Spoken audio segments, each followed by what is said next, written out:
ఇల్లు పడిపోతుందని పరిగెత్తుకుంటూ వచ్చేసామండి మేము. పరిగెత్తుకుంటూ వచ్చినట్టు ఏమైనా కట్ట చూసామండి మేము.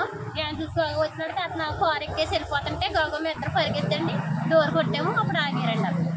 అప్పుడు దిగొచ్చి ఏంటి ఇలా వెళ్ళిపోతున్నారంటే మేము ఎక్కడికి వెళ్తాం నా మీద రివర్స్ పడ్డారండి. అంతే ఏమనలేదండి. మనుషుల్లో ఒక అతను రేడైతే ఒక అతను మాల్గొన్నాడు. వాళ్ళ పెద్దోళ్ళు వచ్చి అతను వాళ్ళ కారు మీద ఇద్దరు వచ్చి తీసుకెళ్ళిపోయారు. బద్దరు మాట్లాడుతానని వెళ్ళిపోయారు. కూలి పని చేసుకుని బతికిపోలమే కదండి మేమనే. మాకు వెనక ముందు ఏమీ లేదండి. మరి ఏమోనండి తెలియదండి. అసలు రకంగా వద్దు ఏ రకంగా ఉన్నారు మనం అర్థం చేసుకోవాలి. అక్కడ ఉండేదండి ఆ యాన ఇంటి యాన గుర్తిందండి. ఈ యాన గురించి మా ఇంటి మొత్తం ఇంట్లోకి వచ్చేసింది. ఈ యాన కూడా అక్కడండి. అక్కడ యానండి కూడా కడదండి.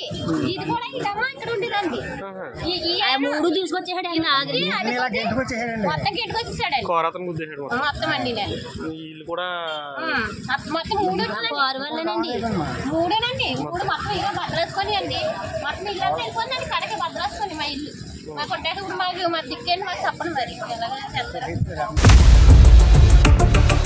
ఇండియా పాకిస్తాన్ తాజా అప్డేట్స్ కోసం డౌన్లోడ్ చేసుకోండి RTV లైవ్ యాప్.